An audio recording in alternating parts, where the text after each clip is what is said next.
Hello बच्चों, नमस्ते, good evening. कैसे हैं आप सब लोग? मैं उम्मीद करती हूँ कि आप सब लोग अच्छे होंगे, अच्छे से पढ़ाई कर रहे होंगे, है ना? तो आ जाइए फिर आज अपन बायोलॉजी के एक बहुत ही बढ़िया से चैप्टर की प्रैक्टिस करते हैं, जिस चैप्टर का नाम है एंडोक्राइन सिस्टम, अंतःस्रावी तंत्र। सबसे पहले भैया चैप्टर शुरू होने से पहले आपको ये मालूम होना बहुत जरूरी है कि इस चैप्टर में पढ़ते क्या है। एंडोक्राइन, एंडो का मतलब होता है अंदर, है ना? अंदर, और अंदर का मतलब क्या हो गया? हमारे शरीर के अंदर, हमारे बॉडी में ऐसे कोई ऑर्गन्स हैं या टिश्यूज का ग्रुप है, उत्तकों का समूह है, जो हमारे शरीर के अंदर क्या सिक्रीट करता है? जो सिक्रीट करते हो हॉर्मोन्स। हॉर्मोन्स, ऐसी ग्रंथियां जो हार्मोन्स बनाती हैं उनको हम एंडोक्राइन ग्लैंड्स कहते हैं, उनको हम अंतःस्रावी ग्रंथियां कहते हैं। इसका मतलब मैम इस चैप्टर में हम पढ़ने वाले हैं एंडोक्राइन ग्लैंड्स के बारे में। वो ग्रंथियां जो हमारे शरीर के अंदर हॉर्मोन्स बना के और हमारे शरीर के अंदर ही सिक्रीट कर दे, उन हॉर्मोन्स का श्रावण भी अंदर कर दे। उन ग्रंथियों को जब एक साथ मिला के हम पढ़ते हैं तो उनको कहते हैं एंडोक्राइन सिस्टम या अंतःस्रावी तंत्र। यही कहते हैं जी मैम, यही कहते हैं। कुल कितनी एंडोक्राइन ग्लैंड्स होती हैं हमारे शरीर में? तो ह्यूमन बॉडी में टोटल 9 एंडोक्राइन ग्लैंड्स होती हैं। कुल 9 अंतःस्रावी ग्रंथियां होती हैं जो क्या बनाती हैं? जो हार्मोन्स बनाती हैं। आपको इन 9 अंतःस्रावी ग्रंथियों के नाम पता होना चाहिए, इनसे कौन कौन सा हार्मोन निकलता है, और फिर ये जो हॉर्मोन्स हैं इनके काम क्या हैं। अगर ये हॉर्मोन्स, आपने एक लाइन सुनी होगी, हॉर्मोन्स हमेशा बैलेंस्ड होने चाहिए। हार्मोन का हमेशा हमारे शरीर के अंदर संतुलन बने रखना होना जरूरी है। जिस दिन हॉर्मोन्स इम्बैलेंस हो गए, इन हार्मोन्स का संतुलन बिगड़ जाता है, उस दिन हमें डिजीज हो जाती है, उस दिन हमें बीमारियां हो जाती हैं, रोग हो जाते हैं। ठीक है, तो हॉर्मोन्स का बैलेंस होना बहुत जरूरी है। तो हमें क्या क्या पढ़ना है इस चैप्टर में? कौन कौन सी अंतःस्रावी ग्रंथियां हैं, कहां होती हैं, उनकी लोकेशन क्या है, कौन सी अंतःस्रावी ग्रंथि से कौन सा हार्मोन बनता है, अगर वो हार्मोन कम बन जाए तो कौन सी बीमारी, और अगर वो हार्मोन ज्यादा बन जाए तो कौन सी बीमारी। ठीक है, आ जाओ फिर स्टार्ट करते हैं। और यकीन मानिए बेटा, बहुत ज्यादा क्वेश्चंस आ रखे हैं आज की क्लास में। मैं 50 एक क्वेश्चन करवाऊंगी, और अगर आप ये 50 क्वेश्चंस देख लोगे तो आपको खुद को मालूम चल जाएगा कि ये चैप्टर कितना जरूरी है आपके एग्जाम के लिए। चलिए आइए स्टार्ट करते हैं अपना पहला क्वेश्चन। स्क्रीन पे ईमानदारी से लास्ट में आपको स्कोर भी बता के जाना है बेटा कि आपके कितने क्वेश्चंस सही हुए हैं।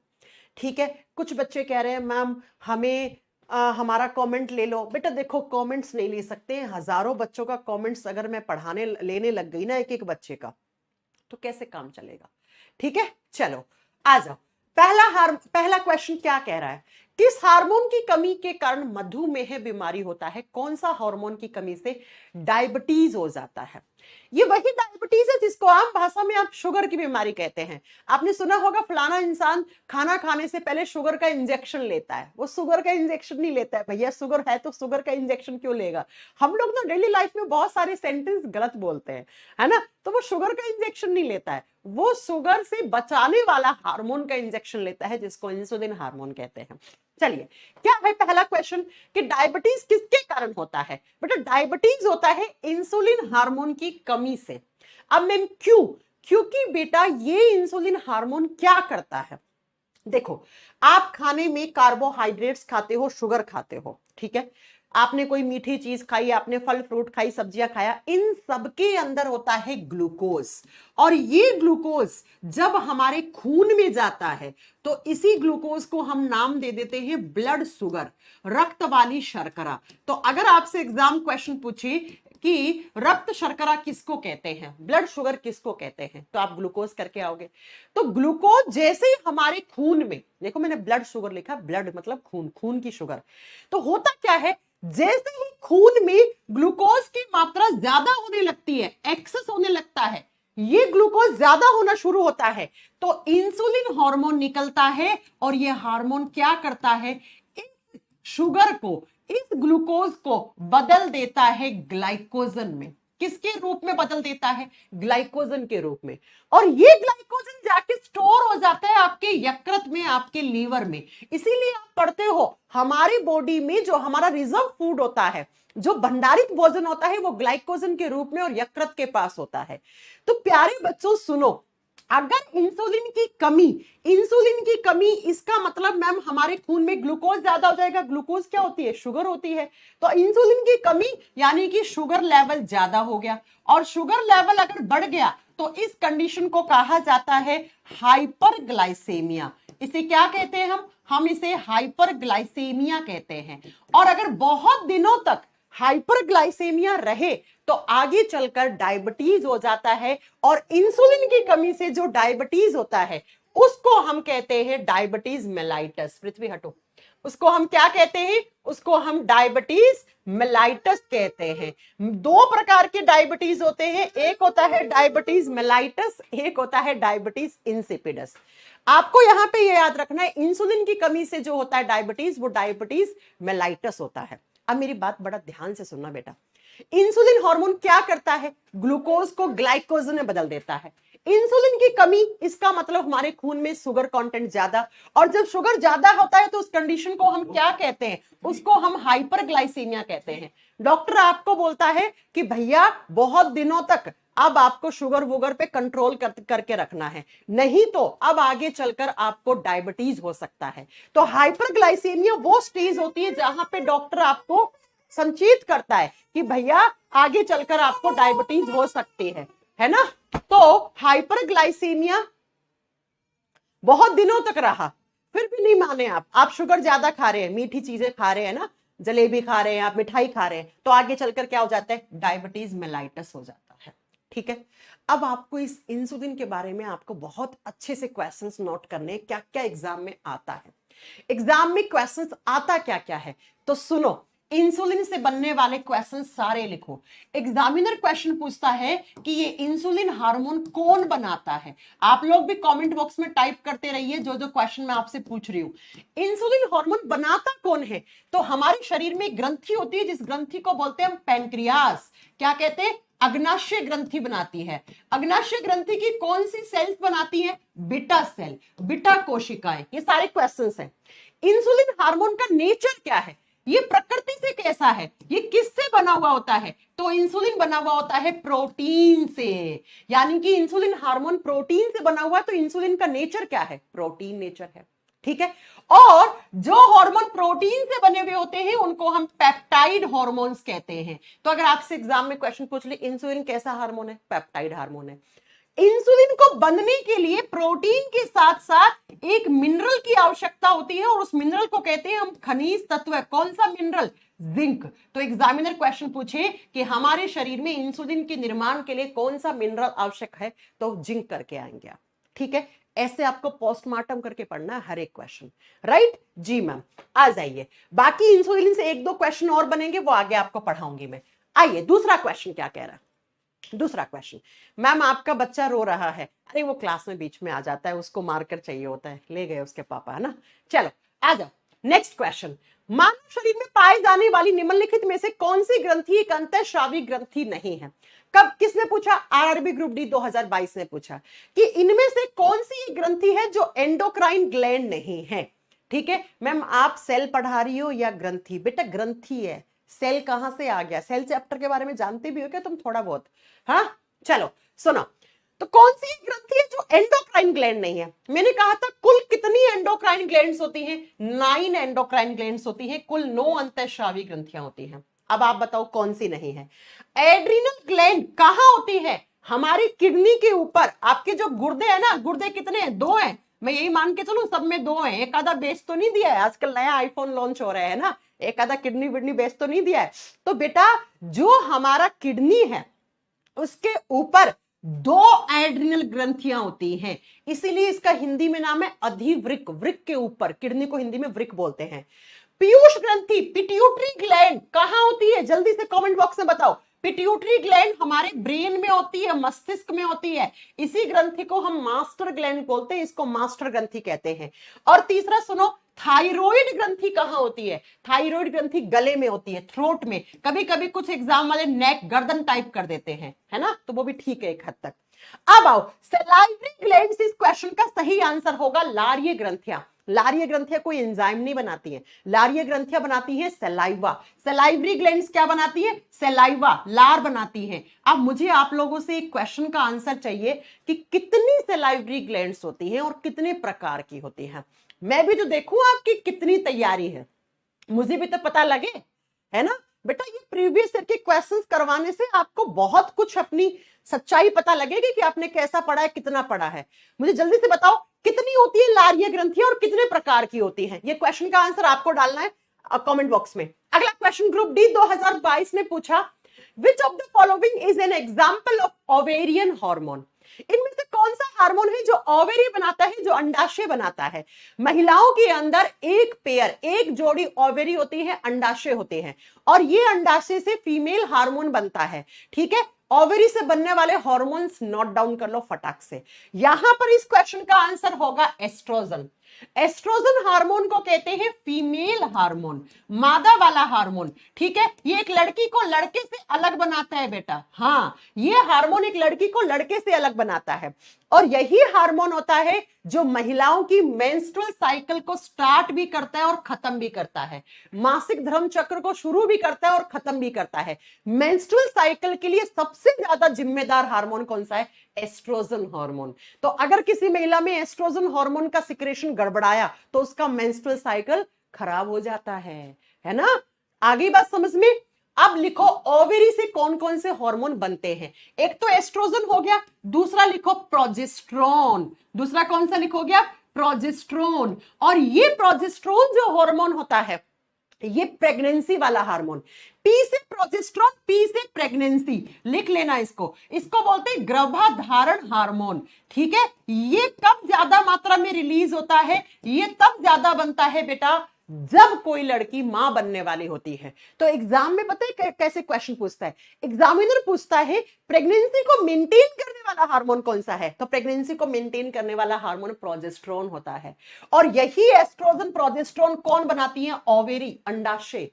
अंडाशय क्यों नाम दिया? क्योंकि यहीं पर हर महीने महिलाओं के अंदर एग बनते हैं, ओवा बनते हैं, ओवम बनता है ना। अंडाणुओं का निर्माण कहां होता है? अंडाशय में होता है।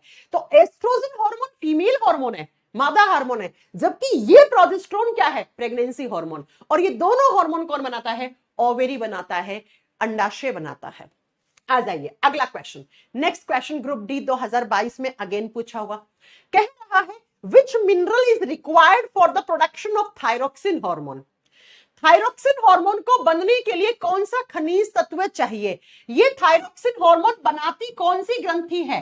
थायराइड ग्रंथि बनाती है। और अभी थोड़ी देर पहले पढ़ाया, थायराइड ग्लैंड कहां होती है? गले में होती है बेटा। पता है कैसी होती है? कुछ ऐसी होती है, तितली के आकार की, बटरफ्लाई शेप की होती है, ऐसी होती है तितली के आकार की। और इसी ग्रंथि से बनते हैं थायराइड हार्मोन्स। थायराइड हार्मोन्स का दूसरा नाम होता है थायरोक्सिन हार्मोन्स। और ये थायराइड हार्मोन्स दो प्रकार के होते हैं। कौन कौन से थायराइड हार्मोन? एक होता है T3, एक होता है T4। T3 को बोलते हैं ट्राई आयोडोटायरोसिन हार्मोन, T4 को बोलते हैं टेट्रा आयोडोटायरोसिन। फुल फॉर्म में इस क्वेश्चन का आंसर छुपा है बेटा। ये T3, T4 या थायराइड हार्मोन्स या थायरोक्सिन हार्मोन को बनने के लिए एक मिनरल चाहिए, जिस मिनरल को आप आयोडीन कहते हैं। आयोडीन कहते हैं। सुना है ना, नमक कम ही खाएं लेकिन अच्छा खाएं। अच्छे का मतलब होता है आयोडीन भरपूर खाएं। आजकल आप ऐसी रील्स भी देख रहे होंगे जिनमें आता है क्या कि इंडिया में आज से 7-8 साल बाद बहुत ज्यादा गोइटर वाले, गलगंड रोग वाले, घेंगा रोग वाले पेशेंट आने वाले। क्यों? क्योंकि आजकल नमक खाते हैं पिंक सॉल्ट, ब्लैक सॉल्ट, सेंधा नमक। बेटा पिंक सॉल्ट, ब्लैक सॉल्ट, सेंधा नमक होता है ना, उसमें आयोडीन ना के बराबर है। आयोडीन सबसे ज्यादा होता है सफेद सॉल्ट में, व्हाइट सॉल्ट, जिसको हम रॉक सॉल्ट बोलते हैं, जिसको हम कॉमन सॉल्ट बोलते हैं। ठीक है। और नमक में जो आयोडीन होता है वो किस फॉर्म में होता है, वो पोटेशियम आयोडाइड की फॉर्म में होता है। इसलिए कहते हैं देश का नमक टाटा नमक, बिकॉज टाटा नमक में भर भर के आयोडीन होता है, राइट। तो अपने घर में छोटे बच्चे को जैसे ही आप 1-1.5 साल का हो, 1 साल तक तो उसको नमक देना ही नहीं चाहिए, बिकॉज उसकी किडनी इतनी ज्यादा मैच्योर ही नहीं होती है कि वो नमक को झेल पाए। लेकिन जैसे वो 1-1.5 साल का होता है तो उसको नमक दे तो व्हाइट सोल्ट ही दे, है ना। तो बेटा आयोडीन की जरूरत होती है थायराइड ग्रंथि के हार्मोन्स को बनाने के लिए। अब अगर किसी के अंदर ये आयोडीन नहीं है ना, आयोडीन नहीं है, तो इसकी कमी से घेंगा रोग हो जाता है, जिसको इंग्लिश में हम गोइटर कहते हैं। इंग्लिश में क्या कहते हैं हम, गोइटर डिजीज कहते हैं, राइट जी मैम। आ जाइए अगला question. Next question again group D 2022 में पूछा, जब कोई इंसान को बहुत ज्यादा गुस्सा आता है या बहुत ज्यादा उसको स्ट्रेस हो रहा है, तो कौन सा हार्मोन है इस कंडीशन में शरीर के अंदर बैलेंसिंग करने का काम। जब आपको बहुत तेज गुस्सा आता है, अच्छा गुस्सा आता है तो क्या होता है, सांसें हाँफने लग जाती हैं, गुस्सा आता है तब हार्ट बीट, दिल आपका जो हार्ट होता है वो बहुत तेज तेज से धक धक धक धक करने लग जाता है, हाथ पांव ऐसे कांपने लग जाते हैं, गला सूख जाता है और रोंगटे खड़े हो जाते हैं। ये सारा कौन सा हार्मोन करवाता है, एड्रीनलिन हार्मोन। एड्रीनलिन हार्मोन कब कब निकलता है, बहुत तेज गुस्सा आया तब एड्रीनलिन। आपको किसी चीज से डर लग रहा है, अब डर तो भैया सबको अलग अलग लगता है ना। किसी को हाइट से डर लगता है, किसी को पानी से डर लगता है, पानी में फेंक दो, है ना, अगर उसको स्विमिंग नहीं आती तो कैसे फड़फड़ाने लग जाएगा, राइट। तो बेटा डर सबको लगता है, गला सबका सूखता है, ऐसा कोई नहीं इंसान नहीं जिसको डर नहीं लगता है, और डर लगना जरूरी होता है। आप ये बताओ कि अगर आपके अंदर से मैं डर निकाल दूं तो बेटा तुम तो कुछ भी करना शुरू कर दो, तुम तो किसी का मर्डर कर दोगे, तुम्हें डर ही नहीं है ना। इंडियन मतलब भारत देश के लॉ एंड ऑर्डर का आपको डर ही नहीं है। अब यही हार्मोन कब निकलता है, जब आप पेपर दोगे, आपका रिजल्ट आएगा, जिस दिन रिजल्ट आने वाला होता है उस दिन क्या होता है, धक धक धक धक धक धक, है ना, गला सूखता है, बार बार पानी पीते हो, सांसें हाँफने लग जाती हैं, हाथ पांव कंपकपी उठ जाती है, और बगल में पापा खड़े हो जब रिजल्ट चेक कर रहे हो, तब तो बेटा बहुत ज्यादा निकलता है यह हार्मोन। तो याद रखिएगा, डर सबको लगता है, लेकिन उस डर का सामना करने की हिम्मत होनी चाहिए और उसके बाद आपकी जीत होती है। तो एड्रेनलिन हार्मोन डर लगाने वाला हार्मोन होता है। सुनो, फियर का मतलब होता है डर, फिर यही उस डर का सामना करवाता है, फाइट करवाता है, लड़वाता है, ठीक है। लड़ना, डर को सामना करो, नहीं भाई सामना नहीं कर पा रहे हो तो वहां से भाग जाओ, है ना। फियर, फाइट, फ्राइट, फ्राइट का मतलब होता है उड़ना या भागना। अब भागने का मतलब ये नहीं पापा की परी हो तो पंख खोल के उड़ने लग जाओ, है ना। फ्राइट का मतलब होता है उड़ना या भागना। तो ये हार्मोन डर लगना, डर का सामना करवाना, वहां से भाग जाना, और जब आपको बहुत ज्यादा गुस्सा आता है, क्रोध आता है किसी चीज पर, तो इसी हार्मोन का सिक्रेशन आपके बॉडी में इंक्रीज हो जाता है, इंक्रीज हो जाता है। आगे मेरी बात समझ में जी मैम। अब ये बताओ ये हार्मोन कौन सी ग्रंथि बनाएगी, तो नाम से क्लियर है, एड्रीनलिन हार्मोन। तो कौन सी ग्रंथि बनाएगी, एड्रीनल ग्लैंड बनाएगी, एड्रीनल ग्रंथि बनाएगी इस हार्मोन। बड़ा सिंपल सा है। आ जाइए अगला क्वेश्चन, नेक्स्ट क्वेश्चन। पता लग रहा है ना, एनटीपीसी 2022 में पूछा ये क्वेश्चन, पता लग रहा है कैसे क्वेश्चन आते हैं। विच of the following is called the hunger hormone. कौन सा हार्मोन है जो आपको भूख वाला हार्मोन कहलाता है, भूख लगी है तो भूख लगने के पीछे कौन सा हार्मोन काम करता है।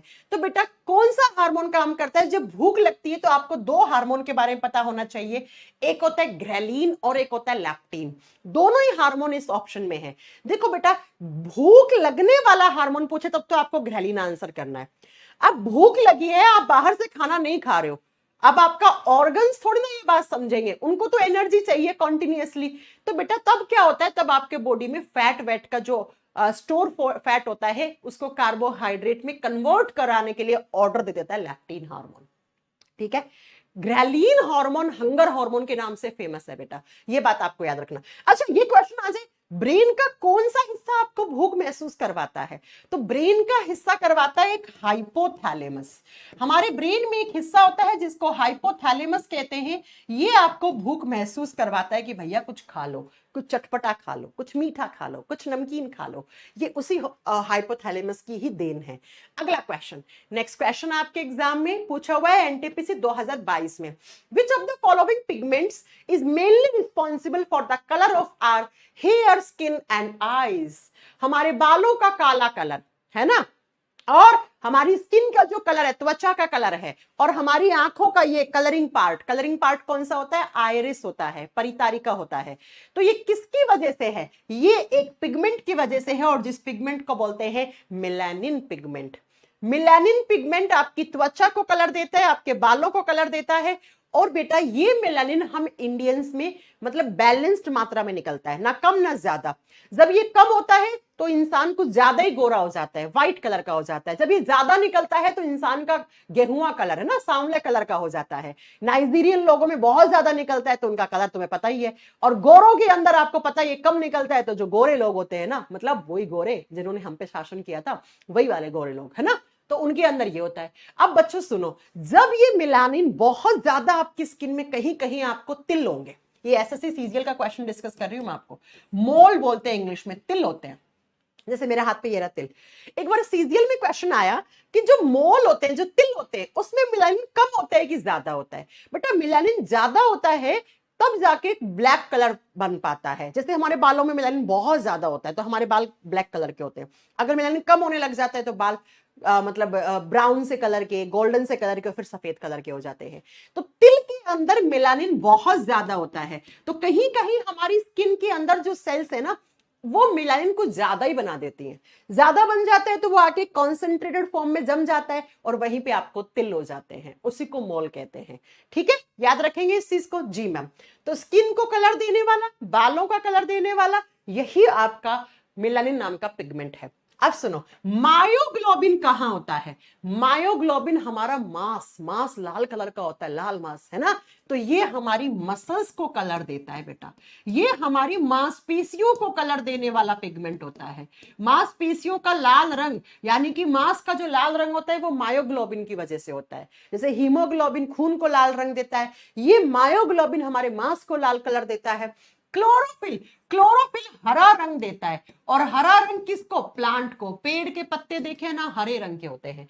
अगर पेड़ के पत्तों के अंदर क्लोरोफिल की कमी हो जाती है तो पेड़ के पत्ते पीले पड़ जाते हैं।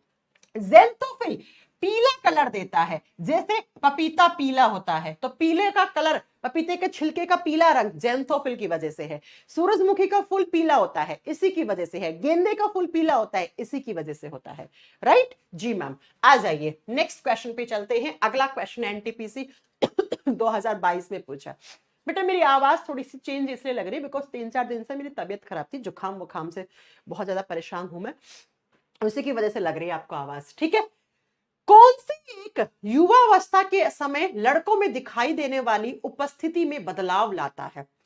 अच्छा बच्चों, आपके घर में आपने देखा होगा एक छोटा बच्चा होता है, लड़का, लड़कों की बात करूं मैं, वो लड़का जैसे ही 12-13 साल का होता है, उसकी प्यूबर्टी एज, उसकी किशोरावस्था शुरू हो जाती है, तो लड़कों का ये जो कंठ वाला हिस्सा है ना, ये बाहर की तरफ उभर जाता है, ऐसे दिखेगा, ऐसे बाहर ऐसे आपको दिखेगा, है ना। इसको कहा जाता है एडम्स एप्पल। क्या कहा जाता है? एडम्स एप्पल कहा जाता है।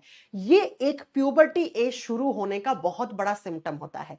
ठीक ऐसे ही जब लड़के के अंदर प्यूबर्टी एज शुरू होती है तो लड़कों को दाढ़ी मूछ आना, लड़कों का एडम्स एप्पल का आकार बढ़ जाना, लड़के की अचानक से आवाज भारी हो जाना, डीपनेस आ जाना साउंड में, है ना। तो और लड़कों की रिप्रोडक्टिव ऑर्गन्स की ग्रोथ होना शुरू हो जाती है और उस लड़के के अंदर जो मेल गैमेट्स होते हैं, जिनको हम स्पर्म्स कहते हैं, शुक्राणु कोशिका कहते हैं, वो बनना शुरू हो जाती हैं। उस बच्चे के अंदर शुक्राणु जनन होना शुरू हो जाना है। तो ये सारे जो लक्षण बताए ना मैंने, ये सारे लक्षण किसकी वजह से हैं? एक मेल हार्मोन, एक नर हार्मोन जिसका नाम होता है टेस्टोस्टेरोन। यही हार्मोन लड़कों के कंठ में जो एडम्स एप्पल होता है उसका साइज इंक्रीज करता है। लड़कों के शरीर के अंदर स्पर्म्स, जो शुक्राणु कोशिकाएं होती हैं, उनके प्रोडक्शन को इंक्रीज करता है, उनको बनाता है। तो बेटा इसीलिए हम टेस्टोस्टेरोन हार्मोन को क्या कहते हैं? मेल हार्मोन कहते हैं। ये एक लड़के को लड़की से डिफरेंट बनाता है, यही दाढ़ी मूछ लाता है ना। दाढ़ी मूछ यही लाता है। अब किसी किसी की दाढ़ी मूछ नहीं आई है तो उसमें ये कम बना है ना। होते हैं ना बहुत सारे लड़के 22 साल के हो जाए फिर भी उनकी दाढ़ी मूछ नहीं आती है ना। हाँ जी मैम। चलो अगला क्वेश्चन, नेक्स्ट क्वेश्चन अगली स्क्रीन पे ये रहा आपका। What is the basic function of estrogen hormone? Estrogen hormone लड़कियों के अंदर निकलता है, ओवेरी बनाता है, अंडाशय बनाता है, मैं हमने बता दिया है। इसका मेन काम क्या है? तो थोड़ी देर पहले बताया था, मेंस्ट्रुअल साइकिल को रेगुलेट करना, मासिक धर्म चक्र की शुरुआत और उसको एंड करवाने वाला। जब कोई बच्ची 11-12 साल की होती है, उसकी प्यूबर्टी एज शुरू होती है, उसकी किशोरा अवस्था शुरू हो जाती है, तो उस लड़की का मेंस्ट्रुअल साइकिल शुरू हो जाता है, मासिक धर्म चक्र शुरू हो जाता है, और उसमें क्या, उसमें एग बन के ओवरी से बाहर आना, रिलीज होना शुरू हो जाते हैं। और इस मेंस्ट्रुअल साइकिल में 28 दिन के बाद अगले 3 से 4 दिनों के लिए उस महिला के अंदर मेंस्ट्रुअल फ्लो होता है, जिसको आम भाषा में पीरियड्स कहते हैं, है ना। तो पहली बार जब कभी किसी महिला के पीरियड शुरू होते हैं, महिला क्या, बच्ची के पीरियड शुरू होते हैं, तो उसको इंग्लिश में नाम देते हैं मेनार्की। क्या कहते हैं? मेनार्की। और हिंदी में कहा जाता है रजोदर्शन। तो एग्जाम में आता है, फर्स्ट मेंस्ट्रुअल साइकिल को क्या कहते हैं? पहला मासिक धर्म चक्र मेंस्ट्रुअल साइकिल क्या कहलाता है? मेनार्की, रजोदर्शन। और जब ये महिला 45 से 50 साल की हो जाती है, तो इसके पीरियड्स यानी इसका मेंस्ट्रुअल साइकिल बंद हो जाता है, तो उसको कहा जाता है मीनोपॉज। पॉज का मतलब क्या होता है? रुक जाना। और हिंदी में कहा जाता है रजोनवृत्ति हो गया।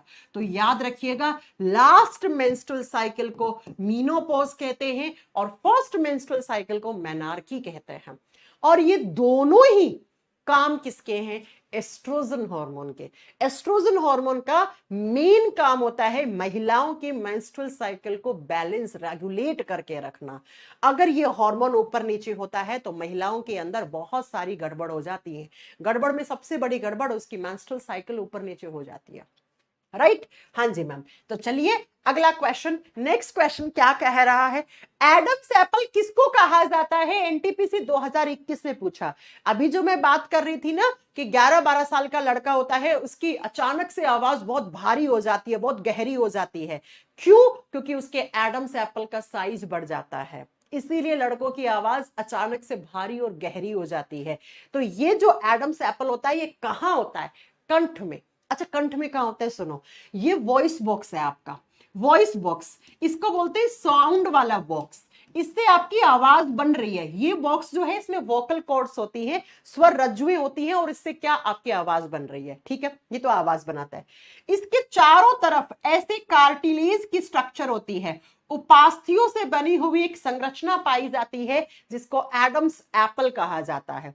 हिंदी में इसको एप्पल का मतलब एडम का सेव मत कर देना, नहीं, इंग्लिश में हिंदी टाइप होके आती है एडम्स एप्पल। तो अचानक से ये एडम्स एप्पल का साइज बढ़ जाता है। कब? जब किसी लड़के की प्यूबर्टी एज शुरू होती है, और इसी के साइज में बढ़ने की वजह से उस बच्चे की आवाज गहरी और उसकी आवाज में भारीपन आ जाता है। तो ये कहां होता है? कंठ में। कंठ में। अब कुछ कुछ लोग टेटुआ भी बोलते हैं ना, बोलते हैं ना टेटुआ दबा दूंगा तेरा, है ना? समझ रहे हो? हाँ जी मैम।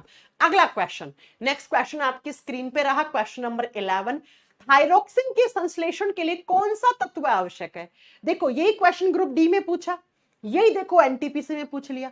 कभी कभी क्वेश्चंस भी रिपीट हो जाते हैं, इसीलिए प्रीवियस ईयर करने का बहुत बड़ा फायदा है बेटा, है ना? तो मेरी बात समझो, ये क्वेश्चन अभी ग्रुप डी में आया, अब एनटीपीसी में आ गया। तो थायराइड हार्मोन्स को बनने के लिए क्या चाहिए? आयोडीन चाहिए। और आयोडीन हम किस में खाते? नमक की फॉर्म में। नमक में आयोडीन किसकी फॉर्म में होता है? KI की फॉर्म में होता है, राइट? जिंक कौन से हार्मोन को बनने के लिए चाहिए? जिंक चाहिए इंसुलिन हार्मोन को बनने के लिए, है ना? और सुनिए जरा, ये जो आयरन है, आयरन किसके लिए जरूरी होता है? आयरन हीमोग्लोबिन बढ़ाने के लिए, खून बढ़ाने के लिए आयरन की आवश्यकता होती है। ये तीनों बातें आपको याद रखनी है। जी मैम, आ जाइए अगले क्वेश्चन पे चलते हैं। अगला क्वेश्चन, ये कौन सा महानुभाव कह रहे हैं मैम क्लास रिकॉर्डेड है? तुम सुधर जाओ, है ना, सुधर जाओ तुम। आज तारीख है 16 सितंबर, अब भी तुम्हें रिकॉर्ड लग रही है, तो बेटा क्या कर सकते हैं? आ जाओ अगला क्वेश्चन। नेक्स्ट क्वेश्चन कह रहे हैं, which of the following is in animal hormone? Animal का मतलब जंतुओं में, इंसानों में। अब आपको मैम हमें जानवर क्यों बोल रही हूँ? अरे भैया, जब हमारा क्लासिफिकेशन हुआ था तो हम एनिमल किंगडम में रखे गए थे ना, है ना? तो हम जानवर ही हैं, जंतु ही हैं हम। तो हमारे शरीर में कौन सा बनने वाला हार्मोन है इसमें से? सुनो, साइटोकाइनिन हार्मोन एक प्लांट हार्मोन होता है, ऑक्सिन भी प्लांट हार्मोन होता है, जिब्रेलिन भी प्लांट हार्मोन होता है। जैसे हम लोगों में हार्मोन्स बनते हैं, ठीक है, ऐसे प्लांट से भी हार्मोन बनते हैं। ये तीनों तो प्लांट हार्मोन हैं, ये तीनों तो पादप हार्मोन हैं। तो बचा कौन सा? इंसुलिन। इंसुलिन आंसर हो जाएगा। और इंसुलिन क्या करता है? शुगर लेवल को मेंटेन रखता है। इंसुलिन की कमी, शुगर ज्यादा, शुगर ज्यादा डायबिटीज मेलाइटिस, मधुमेह बीमारी हो जाती है, डायबिटीज हो जाता है। चलो नेक्स्ट क्वेश्चन। अगला क्वेश्चन ग्रुप डी 2022 में पूछा, due to the secretion of which hormone heartbeat and respiratory rate increase. अभी मैंने आपको बताया था कि जब आपका रिजल्ट आने वाला होता है उस दिन आपका दिल धक धक धक धक धक ऐसा लगता है बाहर निकल के फड़फड़ाना शुरू कर देगा, सांसें हाँफना शुरू हो जाती हैं, रोंगटे खड़े हो जाते हैं, शरीर कंपकपी शुरू हो जाती है बॉडी के अंदर, गला सूखने शुरू हो जाता है, बीपी हाई हो जाता है। तो ये कौन से हार्मोन करवाने का काम? ये करवाता है एड्रेनलिन हार्मोन। जब भी आपको किसी भी चीज से डर लगता है, जब भी आपको बहुत तेज गुस्सा आता है, तो बेटा इसी हार्मोन की देन है ये सारे सिम्टम्स जो मैंने बताया ना। जब गुस्सा आता है तो ये हार्मोन क्या करता है? बीपी को बढ़ा देता है, ब्लड के प्रेशर को बढ़ा देता है, हार्ट बीट को इंक्रीज कर देता है, सांस लेने रेस्पिरेशन रेट को बढ़ा देता है ना? ये सारे इसी हार्मोन के काम हैं। तो ये डर लगाता भी है और डर का सामना भी करवाता है और डर से भगाता भी है अगर सामना नहीं कर पाते हो तो। चलो नेक्स्ट अगला क्वेश्चन। हाँ जी, अगला क्वेश्चन, नेक्स्ट क्वेश्चन होता है, which of the following is the major female sex hormone. इनमें से कौन सा एक हार्मोन है जो फीमेल के बॉडी में निकलता है, आपको बताना है। क्रोमेटिन कोई हार्मोन नहीं होता है बेटा, पहली बात तो क्रोमेटिन हार्मोन नहीं होता है, ठीक है। टेस्टोस्टेरोन तो मैंने अभी पढ़ाया था मेल हार्मोन होता है। तो इतना आसान क्वेश्चन, एस्ट्रोजन को तो फीमेल हार्मोन कहते हैं, है ना? क्योंकि ये हार्मोन फीमेल की रिप्रोडक्टिव ऑर्गन्स की ग्रोथ करवाता है, फीमेल के जो जनन वाले ऑर्गन्स होते हैं उनकी वृद्धि करवाता है, तो हम इसको सेक्सुअल हार्मोन भी कहते हैं, ठीक है। चलिए मैम अगला क्वेश्चन, एनटीपीसी 2021 में पूछा, human growth hormones are secreted by the which gland. हमारे शरीर की ग्रोथ करवाने वाला हार्मोन, जब आप पैदा हुए थे इतने से थे, इतने से आपके हाथ थे, आज आप इतने बड़े हो गए, तो बेटा कौन सा हार्मोन है जो ग्रोथ करवाता है आपके शरीर की, आपको हाइट देने वाला हार्मोन कौन सा है? इस क्वेश्चन का जो आंसर होगा वही आपका यहां पर क्वेश्चन का आंसर होगा।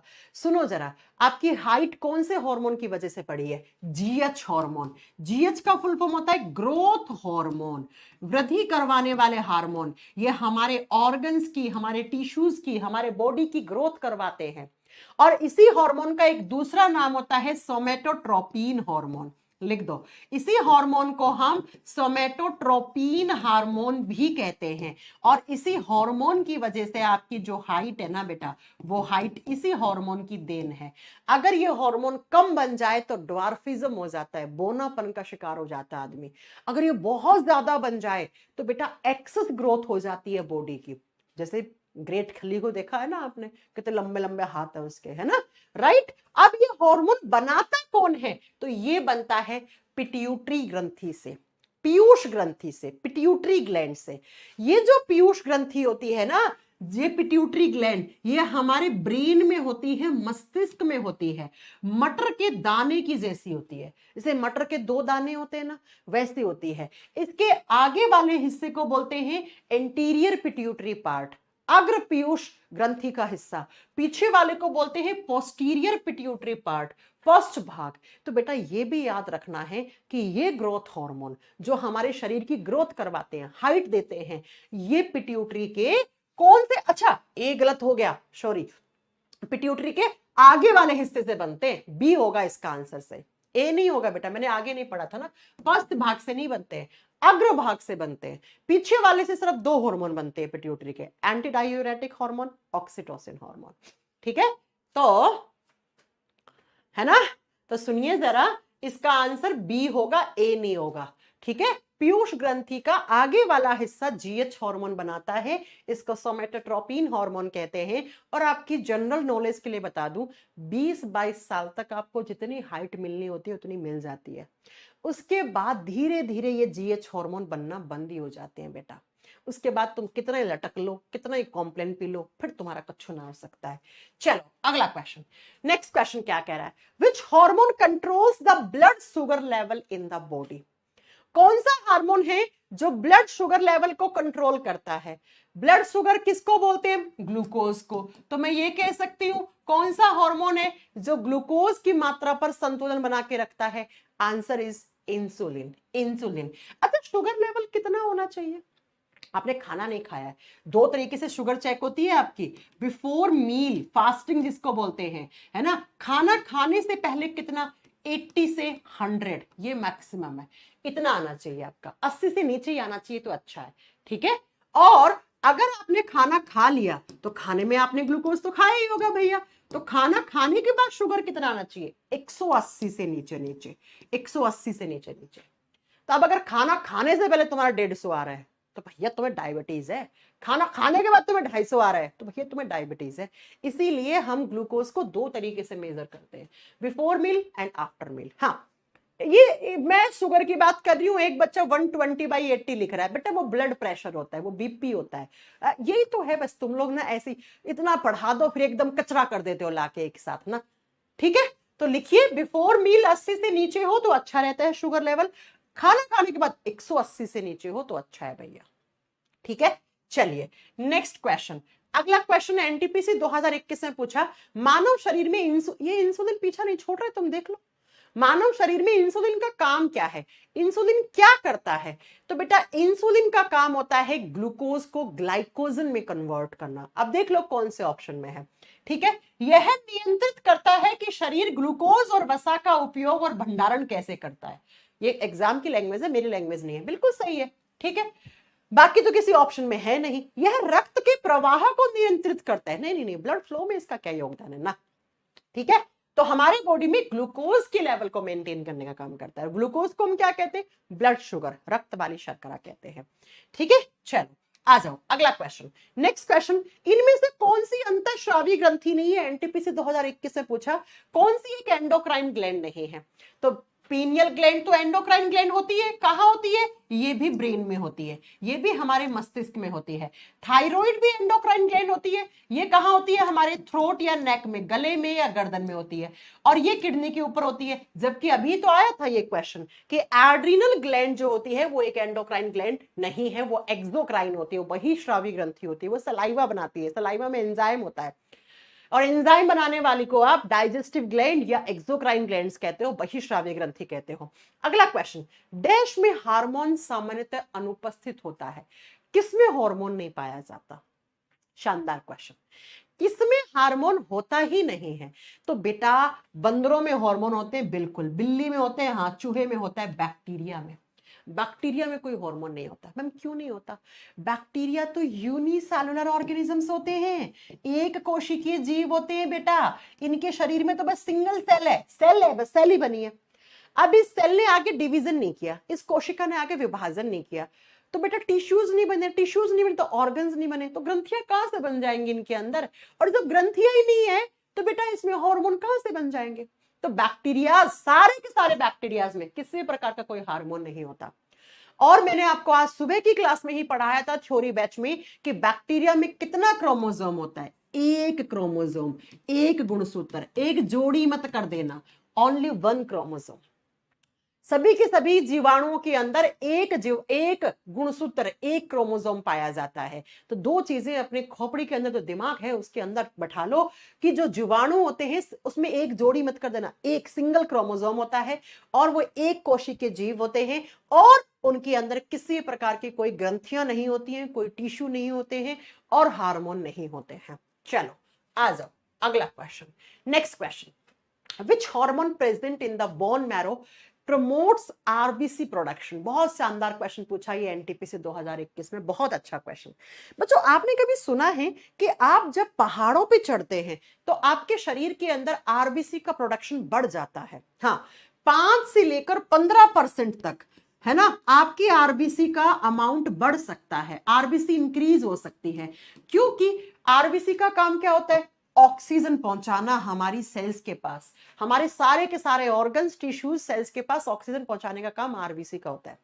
अब जब आप पहाड़ पे ऊपर चढ़े हाइट पे, तो ऊपर जब जाते हैं तो वायुमंडलीय दबाव कम हो जाता है, जिसके कारण ऑक्सीजन की कमी हो जाती है। तो आपकी आरबीसी कहती है भैया ये इंसान तो और ऊपर चढ़े जा रहा है, एक समय के बाद तो भैया हो सकता है ऑक्सीजन की कमी हो जाए, तो क्यों ना हम अपना प्रोडक्शन ज्यादा कर लें, है ना। तो आरबीसी अपना प्रोडक्शन इंक्रीज कर देती है हाइट पे जाते हैं तब आप। और इसी कैसे होता है इंक्रीज, तो बेटा एक एरिथ्रोपोइटीन नाम का केमिकल होता है, एरिथ्रोपोइटीन, जो मैसेज देता है कि आरबीसी तुम अपना प्रोडक्शन इंक्रीज कर लो।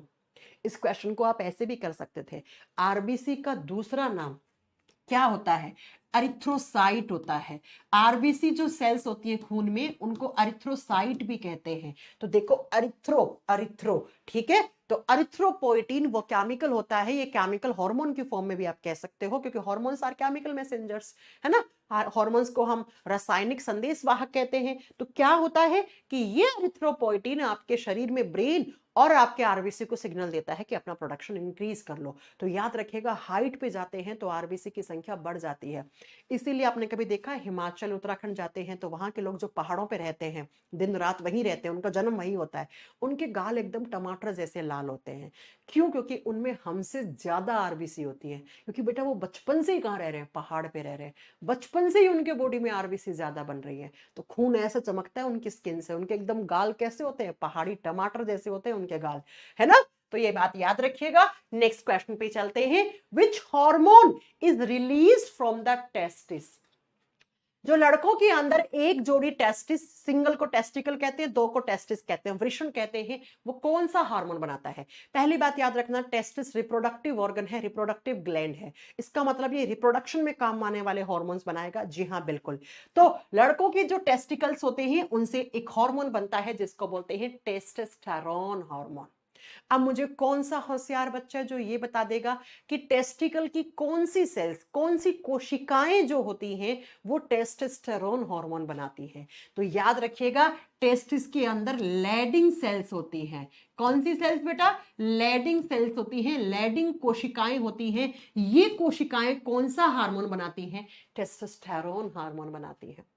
और यही टेस्टोस्टेरोन हार्मोन होता है, इसको हम क्या कहते हैं? मेलनेस हार्मोन, मर्दानगी वाला हार्मोन। हाँ यही है बेटा, वो मेल हार्मोन होता है ये, ठीक है। एक लड़के को लड़की से डिफरेंट बनाता है, दाढ़ी मूछ लाता है, आवाज भारी करता है, स्पर्म्स प्रोडक्शन करवाता है। लिख लेना, यही हार्मोन जो होता है वो स्पर्म्स का प्रोडक्शन करवाता है, शुक्राणु जनन में सहायक होता है। और यही स्पर्म्स जो होते हैं उनको हम गैमेट सेल्स कहते हैं, रिप्रोडक्टिव सेल्स कहते हैं। ये रिप्रोडक्शन में काम आती हैं, राइट। ये सारे ऐसे क्वेश्चंस आपको याद होने चाहिए जैसे मैं आपको पढ़ा रही हूं, राइट। आ जाओ अगला क्वेश्चन, अगला क्वेश्चन। नेक्स्ट क्वेश्चन क्या कह रहा है? Which of the following hormones stimulate the process of milk production after childbirth? जब एक महिला मां बन जाती है वो अपने बच्चे को दूध पिलाती है। अब दूध बनाने वाली ग्रंथियों को कहते क्या है? दूध बनाने वाली ग्रंथियों को मैमरी ग्लैंड्स कहते हैं, ठीक है। ये मिल्क प्रोड्यूसिंग ग्लैंड्स होती हैं, ये दूध बनाने वाली ग्रंथियां होती हैं। दूध बनाने वाली ग्रंथियों को हम क्या कहते हैं? मैमरी ग्लैंड्स कहते हैं, ठीक है। इन ग्रंथियों के अंदर दूध का प्रोडक्शन बढ़ाने का काम होता है पीएच हार्मोन। पीएच का फुल फॉर्म होता है prolactin hormone. Option number C is the right answer. क्या है इसका फुल फॉर्म? इसका फुल फॉर्म होता है प्रोलैक्टिन हार्मोन, प्रोलैक्टिन हार्मोन। इसको पीएच हार्मोन भी कहते हैं। एक बात याद रखना बेटा, ये दूध बनाने वाला हार्मोन है। दूध बना के दूध को बाहर निकालने वाला हार्मोन जो होता है वो ऑक्सीटोसिन हार्मोन होता है। दोनों में डिफरेंस होता है। मिल्क इजैकुलेशन का काम ऑक्सीटोसिन का होता है। आपने सुना ना, गाय भैंसों को कम समय में ज्यादा दूध निकालने के लिए जो दूधिये होते हैं वो ऑक्सीटोसिन के इंजेक्शन देते हैं। बीच में सुप्रीम कोर्ट ने बैन लगाया था इस ऑक्सीटोसिन पे, बाद में हटा दिया था बैन, है ना। तो ये दूध बनाने वाला है प्रोलैक्टिन हार्मोन। अब आप मुझे बताओ, प्रोलैक्टिन हार्मोन है, कोई ना कोई तो ग्रंथि बना रही होगी। कौन सी ग्रंथि बनाती है? पिट्यूटरी, पिट्यूटरी ग्लैंड, जिसको हम पीयूष ग्रंथि कहते हैं। और पीयूष ग्रंथि का आगे वाला भाग, अग्र भाग, तो कैसे याद रखोगे? पी से प्रोलैक्टिन पी से पिट्यूटरी, पिट्यूटरी का कौन सा आगे वाला हिस्सा पीएच हार्मोन बनाता है और ये पीएच हार्मोन दूध बनाने में सहायक होता है। उसी दूध को 6 महीने तक बच्चा पी के अपना लालन पोषण करता है। और आपने सुना होगा शुरुआती के 6 महीने के लिए माँ का दूध बच्चे के लिए सर्वोत्तम आहार है। अच्छा, माँ का दूध जब स्टार्टिंग में आता है उस दूध को नाम क्या देते हैं? क्लोस्ट्रम। ये एग्जाम में क्वेश्चन आता है, ये क्लोस्ट्रम नाम दिया जाता है। माँ के दूध को नाम क्या देते हैं? क्लोस्ट्रम नाम देते हैं, आप लिख लेना, क्लोस्ट्रम नाम दिया जाता है ना। चलो मैम, अगला question, next question, the secretion from the prostate gland. Prostate gland male reproductive system का हिस्सा है। ये प्रोस्टेट ग्रंथि सिर्फ और सिर्फ लड़कों के अंदर होती है, लड़कियों में ऐसी कोई भी स्ट्रक्चर, ऐसी कोई भी ग्लैंड नहीं होती है।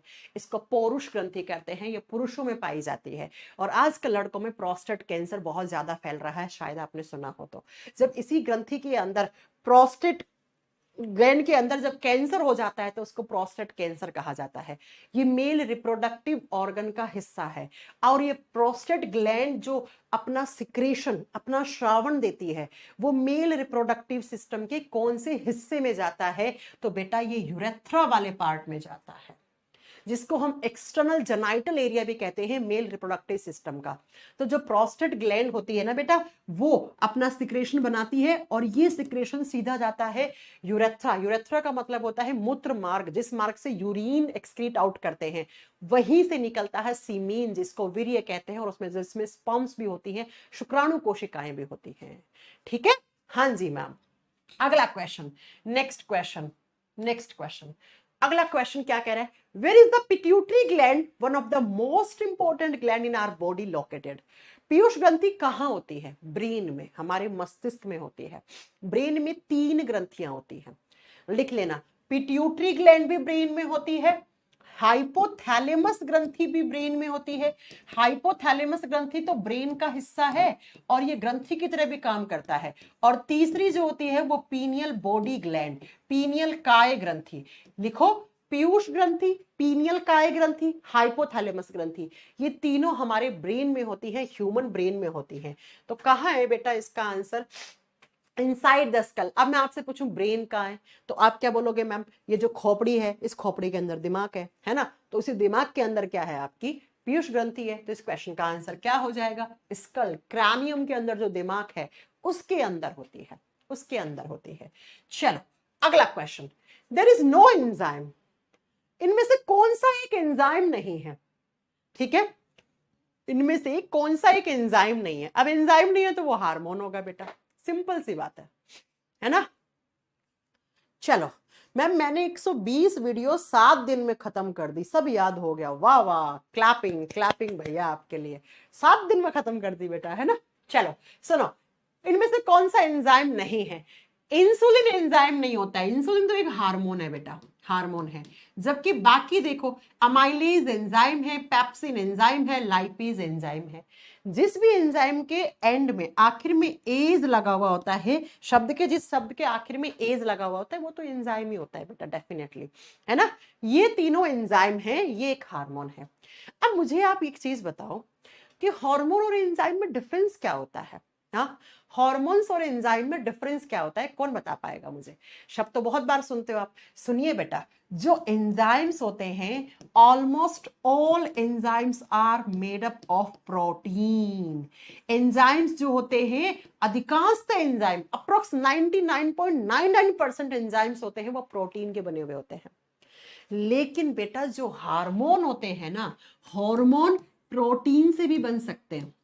सुनिए, हार्मोन, कुछ हार्मोन प्रोटीन से बने हुए होते हैं, कुछ हार्मोन अमीनो एसिड, अमीनो अम्ल से भी बने हो सकते हैं, और कुछ हार्मोन होते हैं जो फैट से बने हुए होते हैं, जो वसा से बने हुए होते हैं। और जो हार्मोन फैट से बनते हैं ना, उनको आप स्टेरॉइड हार्मोन्स कहते हैं। उनको हम क्या बोलते हैं? स्टेरॉइड हार्मोन्स कहते हैं। तो मैम एंजाइम्स तो हमेशा प्रोटीन से बने हुए होते हैं, है ना। तुम बेटा मत बोलो बेटा, तुम स्टूडेंट्स हो, स्टूडेंट्स को बेटा ही बोलूंगी मैं, है ना। ठीक है, तुम्हारा नाम लेके बोलूं क्या? आई बात समझ में? तुम्हें ज्यादा दिक्कत है तो भाई तुम हट जाओ, तुम मत मानो कि तुम्हें नहीं बोला। तो इंसुलिन जो है वो एक हार्मोन है। इस क्वेश्चन का आंसर ए हो जाएगा। बाकी 3 क्या है, एंजाइम्स। और एंजाइम्स के बारे में याद रखना, ये प्रोटीन के बने हुए होते हैं और एंजाइम्स को कहा जाता है bio catalyst of human body. आपसे पूछे ना कि किसको बायो कैटलिस्ट कहा जाता है, मनुष्य के शरीर का, मनुष्य के शरीर का जैव उत्प्रेरक हम किसको कहते हैं, तो मनुष्य के शरीर का जैव उत्प्रेरक हम आप एंजाइम्स को कहते हैं हम। ठीक है, चलो अगला question, next question. In women the female hormone estrogen is secreted by. महिलाओं के अंदर जो एस्ट्रोजन हार्मोन होता है वो कौन बनाता है, 2022 में पूछा, अभी तो पढ़ाया था, कौन बनाता है आप बताओगे बेटा? हाँ जी, कौन बनाएगा यहाँ पे, ओवेरी, अंडाशय, हालांकि ओवेरी की स्पेलिंग गलत है, अंडाशय। अंडाशय से एस्ट्रोजन और प्रोजेस्टेरोन दोनों हार्मोन बनते हैं। एस्ट्रोजन हार्मोन एक नॉर्मल महिला के अंदर भी निकलता है, लेकिन प्रोजेस्टेरोन हार्मोन एक प्रेग्नेंट लड़की के अंदर निकलता है ना। तो ओवेरी के द्वारा क्या बनाए जाते हैं, ओवेरी के द्वारा एस्ट्रोजन प्रोजेस्टेरोन दोनों हार्मोन बनते हैं। ये ओविडक्ट जो होता है, इसमें क्या होता है बेटा, ओविडक्ट का दूसरा नाम होता है फैलोपियन ट्यूब, इसी को बोलते हैं ट्यूब नली, फैलोपियन ट्यूब। और इस फैलोपियन ट्यूब के अंदर क्या होता है, फर्टिलाइजेशन होता है, निषेचन की प्रक्रिया होती है। स्पर्म ओवा से मिलता है, शुक्राणु कोशिका अंडाणु कोशिका से मिलती है, और जब शुक्राणु कोशिका और अंडाणु कोशिका का संलयन होता है, फ्यूजन होता है इन दोनों का, तो उसी को हम फर्टिलाइजेशन कहते हैं, निषेचन कहते हैं। ठीक है, चलो नेक्स्ट क्वेश्चन। यूट्रस क्या होता है, यूट्रस बेटा गर्भाशय, गर्भ जहां पे 9 महीने बच्चा रहता है मां के गर्भ में, उसको हम यूट्रस कहते हैं, उसको हम गर्भाशय कहते हैं, आम भाषा में आप इसे बच्चादानी कहते हो। ठीक है, चलो आ जाओ। कौन सी ग्रंथि केवल यौवन अवस्था तक एक्टिव रहती है, कौन सी ग्रंथि है जिसका आकार जब आप मैच्योर हो गए हो तब सबसे ज्यादा है ना, जब आप यौवन अवस्था में हो तो सबसे ज्यादा। सुनो बेटा, एक ग्रंथि होती है जिसका नाम होता है थाइमस ग्रंथि। कहाँ होती है, चेस्ट में होती है, छाती में होती है। इस ग्रंथि का आकार बढ़ना शुरू कब होता है, जब आप 5 साल के, छोटा बच्चा है 5 साल का हो गया, इसका साइज ऐसे इंक्रीज होना शुरू होता है, धीरे धीरे धीरे धीरे ऐसे साइज बढ़ेगा बढ़ेगा बढ़ेगा। और जब ये बच्चा कब आप बताओगे 28 साल का हो जाता है, तो इसके बाद आफ्टर 28, 28 साल के बाद धीरे धीरे धीरे इस ग्रंथि का आकार घटना शुरू हो जाता है। और 50-55 साल की उम्र आती है तो इस ग्रंथि का आकार सबसे कम गायब हो जाती है बूढ़े लोगों में। बूढ़े लोगों में तो इस ग्रंथि का गायब होना ही शुरू हो जाता है। तो ये जो आपकी एज है ना, इसी को तो यौवन अवस्था बोलते हैं आप। ठीक है, तो एक इकलौती ऐसी ग्रंथि है बेटा हमारे शरीर में जो उम्र के साथ अपना साइज कम करती है, उम्र के साथ उसका आकार घटना शुरू हो जाता है, उसका नाम थाइमस ग्लैंड है। ये क्वेश्चन इस तरीके से भी आ सकता है, बूढ़े लोगों में कौन सी ग्रंथि गायब हो जाती है, तब भी आपका आंसर क्या होगा, थाइमस ग्लैंड। और ये थाइमस ग्लैंड जो है वो बेटा किसमें योगदान देती है, इम्यूनिटी बढ़ाने में योगदान देती है। ठीक है, इम्यूनिटी का मतलब क्या होता है, रोगों से लड़ने की प्रतिरोधक क्षमता बढ़ाती है। इसीलिए कहते हैं बेटा अभी तो तुम जवान लोंडे हो, तुम काहे को सर्दी जुकाम में दवाई खा रहे हो, ऐसे ही ठीक हो जाओगे नेचुरल तरीके से। लेकिन बूढ़े लोगों को अगर जुकाम हो जाता है तो तुरंत हॉस्पिटल लेके जाना पड़ता है कि भाई बूढ़े लोगों की इम्यूनिटी डाउन है, कहीं पता लगे जुकाम के चक्कर में कुछ और हो गया हो, है ना। आई बात समझ में। चलो अगला question, next question. Which of the following hormones is not secreted by the thyroid gland. Thyroid gland गर्दन में या फिर गले में होती है, तितली के आकार की, बटरफ्लाई शेप में होती है ऐसे। और अब पूछा है आपसे कि इससे कौन सा हार्मोन नहीं बनता। थायरोक्सिन हार्मोन थायराइड हार्मोन का दूसरा नाम होता है। थायराइड हार्मोन 2 प्रकार के होते हैं, एक होता है T3, एक होता है T4। T3 का फुल फॉर्म होता है ट्राई आयोडो थायरोनिन या टायरोसिन। ठीक है, तो ये T3 की फुल फॉर्म है, तो ये भी तो थायराइड ने बनाया।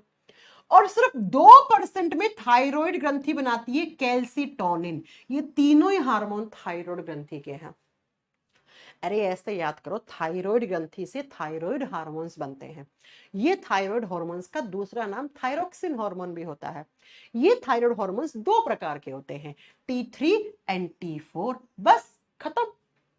थाइमोसिन हार्मोन कौन बनाता है? थाइमस ग्रंथि बनाती है। जब भी थोड़ी देर पहले बताया था ना, बूढ़े लोगों की थाइमस ग्रंथि गायब हो जाती है, तो थाइमोसिन हार्मोन थाइमस ग्रंथि के द्वारा बनता है। Thyroid hormone, thyroxine hormone thyroid ग्रंथि के द्वारा बनते हैं।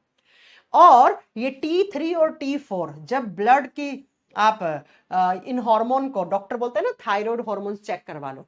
अच्छा बच्चों, अगर हार्मोन चेक करवाना हो तो सैंपल में क्या लेता है doctor? Blood. Hormones are always mixed in blood. Hormones खून में ही मिक्स होते हैं, खून में ही घुले हुए होते हैं। इसीलिए अगर आपको आपके किसी भी हार्मोन का लेवल चेक करना है डॉक्टर को, तो खून मांगता है आपसे 7-8 बूंदे। आई बस समझ में? अलग अलग ग्रंथि ने अलग अलग हार्मोन बनाया, लेकिन वो हार्मोन मिक्स कहाँ रहते हैं? खून में मिक्स रहते हैं। तो एक बात हमेशा याद रखना, hormones are always mixed in blood.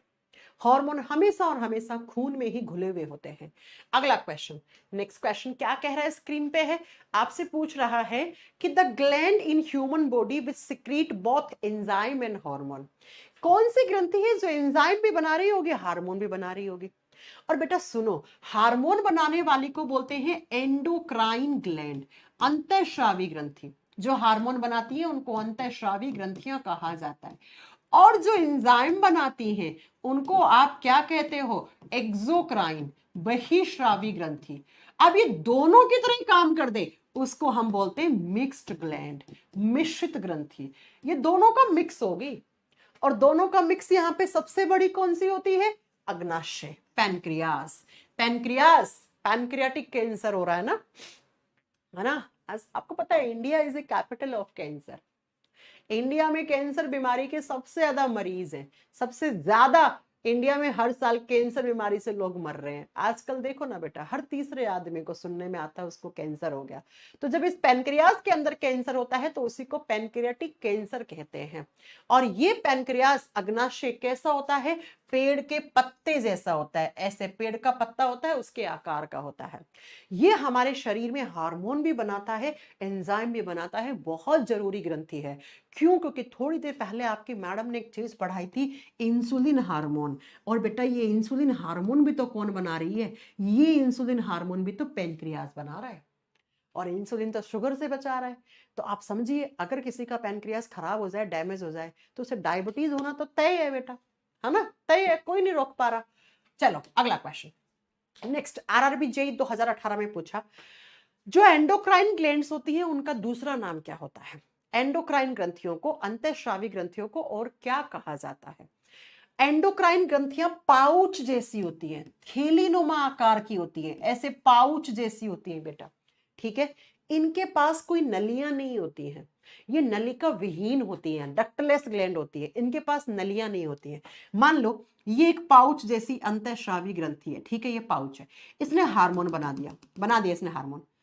अब इस हार्मोन को लेने आएगा कौन? खून। जब ब्लड यहां पहुंचेगा तो इसी खून में मिक्स हो जाएगा ये हार्मोन, और ये हार्मोन ब्लड की सहायता से कहां पहुंच जाएगा? अपने टारगेट पार्ट पर। हर हार्मोन का एक अलग टारगेट पार्ट है। तो बेटा ये हार्मोन्स अपने टारगेट पार्ट तक किसकी सहायता से पहुंचते हैं? खून की सहायता से। जबकि इन ग्रंथियों के पास कोई नलियां नहीं है कि बना के हार्मोन नली के अंदर डाल दिया ना, तो इनको बोलते हैं डक्टलेस ग्लैंड, बिना डक्ट वाली, बिना डक्ट वाली। जबकि जो एक्सोक्राइन ग्लैंड्स होती हैं ना, बहिस्रावी ग्रंथियां होती हैं, उनके पास डक्ट्स होती हैं, उनको हम डक्ट ग्लैंड बोलते हैं, उनको हम नलियों वाली ग्रंथियां कहते हैं। तो याद रखना कि डक्ट्स किसके पास होती हैं? पतली पतली नलियां किसके पास होती हैं? नलिकाओं वाली ग्रंथि कौन सी होती है? वो होती है एक्सोक्राइन, एक्सोक्राइन बहिस्रावी ग्रंथि। एंडोक्राइन ग्लैंड्स कैसी होती है? पाउच जैसी, थैली जैसी। ये तो बस अपना हार्मोन बना के बैठ जाएगी, लेने आएगा, जैसे दूल्हा आता है ना दुल्हन को लेने, ठीक है? ऐसे खून आता है, इसको ले जाता है और इसके टारगेट पार्ट पे पहुंचा देता है। ऐसे ही दूल्हा भी तो अपनी दुल्हन को उठा के टारगेट पार्ट तक पहुंचा देता है ना, वैसे ही। चलो आ जाओ अगला क्वेश्चन, ग्रुप डी 2018 में पूछा क्या कि Greaves disease caused by excessive secretion of the due to enlargement of thyroid gland। जब थायराइड ग्रंथि का आकार बढ़ जाता है ना, या फिर थायराइड ग्रंथि से बनने वाले हार्मोन्स ज्यादा हो जाते हैं। याद रखना, थायराइड ग्रंथि से बनने वाले हॉर्मोन्स का जब हाइपर सिक्रेशन हो जाए, हाइपर का मतलब होता है बेटा ज्यादा, बोलते ना हाइपर मत हो, ज्यादा गुस्सा काहे को कर रहा, जब ज्यादा बन जाए थायराइड हॉर्मोन्स तो एक बीमारी हो जाती है जिस बीमारी को बोलते हैं ग्रीव्स डिजीज, ग्रीव्स डिजीज। और जब थायराइड हॉर्मोन ज्यादा होते हैं तो इंसान का वजन कम होता है। आपने देखा बहुत सारे लोग ऐसे होते हैं जो एक टाइम की 7-7 8-8 रोटी खा जाते हैं, फिर भी ऐसे होते हैं दुबले पतले। हम बोलते हैं अरे तुम कुछ खिलाया करो अपने बेटे को, वो कहती खूब खिलाती हूँ लेकिन लगता नहीं है। होता है ना, आपके भी ऐसे ग्रुप में कोई लड़का है? हैं? ऐसा आपके ग्रुप में कोई लड़का है जो बहुत खाता है लेकिन लगता नहीं उसको, फिर भी ऐसा रहता है दुबला पतला? तो भैया उसकी थोड़ी ना गलती है, उसके बॉडी में जनरली थायराइड हार्मोन ज्यादा है, ज्यादा है तो मेटाबॉलिज्म बहुत अच्छा है, बहुत अच्छा है तो खाए पच गया, खाया पच गया, है ना, वेस्ट फूड में बाहर निकल गया, शरीर के अंदर लगा ही नहीं, अंदर लगा ही नहीं। तो एक बात हमेशा याद रखना, जब थायराइड हार्मोन्स कम होते हैं तो इंसान मोटा होता है, जब ज्यादा होते हैं तो बेटा इंसान पतला होता है। तो ये वही कंडीशन है। कुछ लोग ऐसे होते हैं बेचारे खाते 1.5 रोटियां, है ना, और फिर भी मेरे जैसे हट्टे कट्टे होते हैं, ये मेरे जैसे लोग हैं। हालांकि मेरा तो प्रेगनेंसी के टाइम पे थायराइड बढ़ गया था, कम हो गया था, ठीक है। प्रेगनेंसी के समय महिला के शरीर के अंदर बहुत सारे हार्मोन्स ऊपर नीचे होते हैं, जिसमें से सबसे मेजर हार्मोन आपका यही है, थायराइड हार्मोन्स। तो मेरा प्रेगनेंसी केस में कम हो गया था, उसी टाइम से ये थायराइड हार्मोन की मुझे थोड़ी प्रॉब्लम हो गई है ना। आगे बात, ठीक है जी मैम, आ जाओ नेक्स्ट क्वेश्चन। साक्षी मैम, अच्छा आपके ग्रुप में साक्षी है ऐसी जो खूब खाती है और फिर भी पतली रहती है? भैया ब्लेस्ड होती हैं ऐसी लड़कियां, भगवान से कुछ लिखवा के लाई है एक्स्ट्रा, ऐसी लड़कियां बहुत ब्लेस्ड होती हैं। अगला question, the human hypothalamus gland is, hypothalamus ग्रंथि कहां होती है? मैंने अभी थोड़ी देर पहले पढ़ाया था, हमारे ब्रेन में 3 ग्रंथियां होती हैं, पिट्यूटरी पीयूष ग्रंथि, पीनियल बॉडी पीनियल काय ग्रंथि, और तीसरा हाइपोथैलेमस। तो हाइपोथैलेमस एक ब्रेन का हिस्सा भी है, और यही हाइपोथैलेमस ब्रेन के हिस्से की तरह भी काम करता है और ये ग्रंथि की तरह भी काम करता है। जब ब्रेन के हिस्से की तरह काम करता है तो पता है इसके क्या क्या काम है? हंगर, भूख लगवाना, प्यास लगवाना, ठीक है, साथ में आपके दिल में, बोलते हैं ना मेरे दिल में इसके लिए प्यार है, मेरे दिल में इसके लिए फीलिंग्स है, वो दिल में नहीं होती, वो हाइपोथैलेमस में होती है। किसी के लिए आपके मन में लव वाली प्यार भरी फीलिंग्स है, किसी के लिए आपके अंदर गुस्से वाली फीलिंग्स है, गुस्सा भी यही लाता है ब्रेन का हिस्सा, और किसी के लिए आपके मन में हेट, है ना, नफरत वाली भावना है। तो किसके लिए कैसी फीलिंग्स है? प्यार वाली, नफरत वाली, भूख लगना, आज तो चटपटा खाने का मन कर रहा है, चलो मैं आज पहाड़ों पे जाने का मन कर रहा है, आज मैगी खाने का मन कर रहा है ना। ये सारे के सारे हाइपोथैलेमस के ही काम है बेटा, लेकिन ये काम है as a part of brain, मस्तिष्क के हिस्से की तरह काम है ये। जबकि हाइपोथैलेमस जो है वो हार्मोन भी बनाता है, तो हम हाइपोथैलेमस को ग्रंथियों में भी काउंट करते हैं, ठीक है। तो हाइपोथैलेमस जो होता है वो क्या, वो बेटा हमारे ब्रेन में होता है। याद कर लोगे जी मैम? अगर किसी ने ईमानदारी से मेरे से थ्योरी पढ़ रखी होगी ना बेटा, वो ऐसे क्वेश्चंस उड़ा रहा होगा, ऐसे। ईमानदारी से बता दो, अगर किसी ने मेरे से ये चैप्टर पढ़ रखा है, उस बच्चे का एक भी क्वेश्चन गलत हो रहा है? नहीं हो रहा ना, है ना, होगा भी नहीं बेटा। आ जाओ अगला क्वेश्चन। आरपीएफ 2019 में पूछा, islets of Langerhans are found in which human organ? Langerhans की द्वीपिकाएं किस अंग से संबंधित हैं? हालांकि ये सीजीएल में भी क्वेश्चन आ चुका है, सीपीयू में भी आ चुका है, ये क्वेश्चन बहुत बार रिपीट होता है। देखो बच्चा सुनो, मैंने अभी बताया था पेड़ के पत्ते जैसा एक ऑर्गन होता है जिसको हम क्या बोलते हैं, जिसको हम पेनक्रियास कहते हैं, अग्नाशय कहते हैं। और ये जो अग्नाशय होता है ना, इसकी खोज की थी लैंगरहैंस नाम के वैज्ञानिक ने। तो इन्होंने कहा कि इस पेनक्रियास के अंदर, इस अग्नाशय के अंदर जो सेल्स होती हैं, जो कोशिकाएं होती हैं, जो हॉर्मोन्स बनाती हैं, अल्फा बीटा डेल्टा सेल्स, तो उनको हम आइलेट्स ऑफ लैंगरहैंस कहेंगे, लैंगरहैंस की द्वीपिकाएं कहेंगे। तो याद रखिएगा, क्योंकि अग्नाशय की खोज लैंगरहैंस नाम के वैज्ञानिक ने की थी, तो इन्होंने कहा जो हार्मोन बनाने वाली पैनक्रियाटिक सेल्स हैं, अल्फा बीटा डेल्टा सेल, इनको हम आइलेट्स ऑफ लैंगरहैंस कहेंगे, इनको हम लैंगरहैंस की दीपिकाएं भी कहेंगे, ठीक है। चलिए, तो इसका आंसर क्या होगा बेटा, कहां पे दिया हुआ है? पैनक्रियास। अगला क्वेश्चन, ग्रुप डी 2022 में पूछा, Who was awarded the Nobel Prize for the discovery of insulin? Insulin hormone की खोज जिन वैज्ञानिकों ने की थी ना, अब खोज का मतलब ये थोड़ी कहीं से खोज के ले आए, इंसुलिन का नेचर बताया, इंसुलिन का काम बताया, उन हार्मोन को नोबेल प्राइज मिला था। उन हार्मोन का नाम है बेंटिंग एंड बेस्ट। अब आपके पास एक ही ऑप्शन है, फ्रेडरिक बेंटिंग, तो आप ये कर दो, ठीक है। वैसे एक और साइंटिस्ट थे इनके साथ, बेस्ट है ना, उनका सरनेम होगा या बेस्ट, जो भी है, आगे भी कुछ और नाम था, आपको तो बस ऑप्शन पे टिक करना है ना। तो बेंटिंग और बेस्ट करके दो वैज्ञानिक थे, उन्होंने हार्मोन का काम बताया था, इंसुलिन का, और ये बहुत बड़ी खोज थी, इसी के लिए इनको नोबेल प्राइज से अवार्ड दिया गया था। चलिए अगला क्वेश्चन, नेक्स्ट क्वेश्चन, इनमें से कौन सा हार्मोन गर्भाशय के संकुचनों और गर्भाशय ग्रीवा के विस्तारण को उत्तेजित करता है? जी बिल्कुल, अच्छा क्वेश्चन है, बहुत अच्छा क्वेश्चन। जब कोई लड़की मां बनने वाली होती है और जब वो अपने बच्चे को जन्म दे रही होती है मां, तो उस समय आप मुझे ये बताओ कि बच्चा कहाँ रहता है? ऐसे यूट्रस में रहता है, यहाँ बच्चा है, और ये यूट्रस का जो मुंह होता है इसको सर्विक्स कहा जाता है, इसको गर्भाशय ग्रीवा कहा जाता है हिंदी में। सुनो जरा, इसे क्या कहा जाता है? सर्विक्स, हिंदी में बोलते हैं गर्भाशय ग्रीवा, राइट।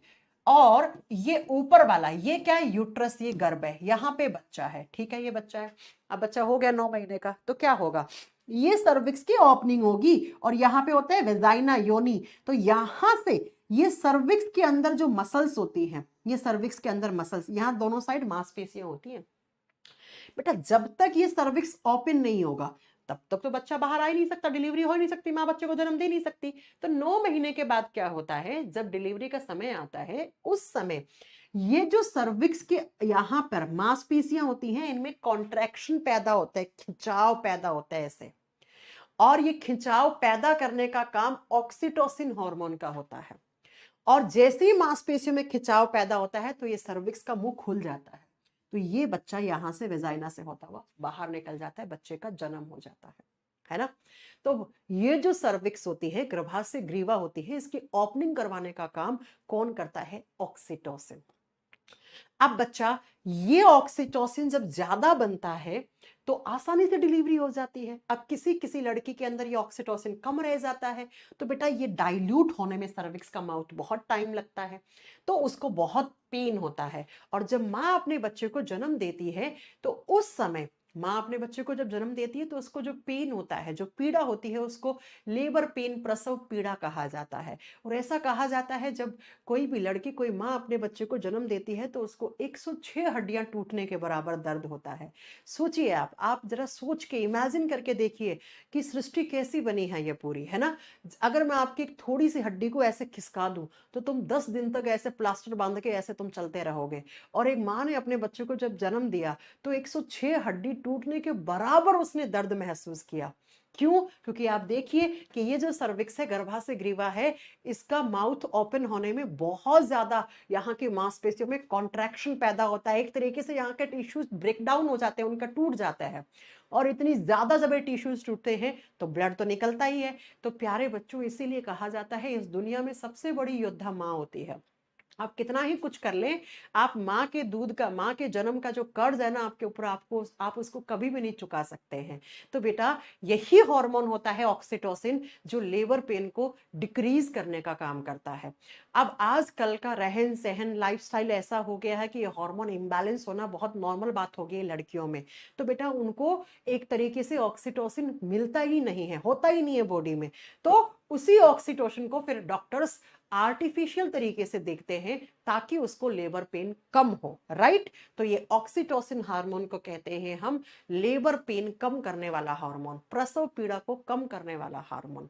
एक काम ऑक्सीटोसिन का ये होता है, राइट। कैसे करता है लेबर पेन को कम? तो शायद मैंने 1 से 1.5 मिनट में आपको सब कुछ बता दिया है, ठीक है।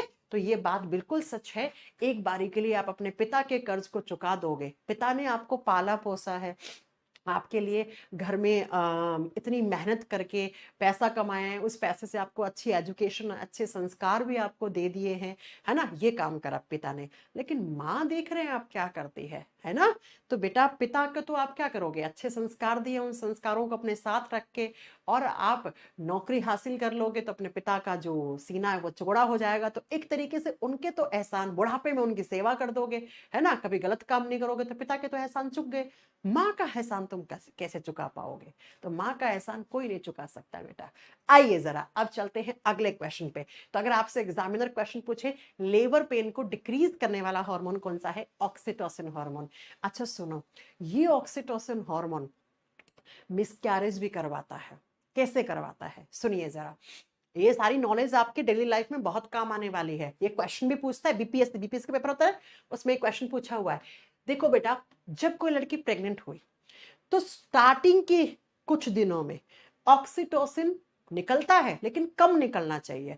क्यों? क्योंकि अगर ऑक्सीटोसिन ज्यादा निकल गया तो अभी लड़की 3 महीने की प्रेग्नेंट है ना, तो उसकी ये सर्विक्स की ओपनिंग करवा देगा। ओपनिंग करवा देगा तो जो बच्चा अभी मैच्योर नहीं हुआ है, जिस बच्चे की भी ग्रोथ नहीं हुई अच्छे से, जो इमेच्योर बेबी है वही बाहर निकल जाएगा यहाँ से, तो मिसकैरेज हो जाएगा। तो ऑक्सीटोसिन ज्यादा कब बनना चाहिए, जब कोई माँ 7-7.5 महीने की हो चुकी है, उस समय उसके बॉडी में ऑक्सीटोसिन का सिक्रेशन ज्यादा होना चाहिए। शुरुआती के महीनों में, 3 महीनों में अगर ऑक्सीटोसिन ज्यादा बन जाता है तो मिसकैरेज हो जाता है, गर्भपात हो जाता है। तो ये हार्मोन गर्भपात भी करवा देता है, मिसकैरेज करवाने वाला हार्मोन भी होता है।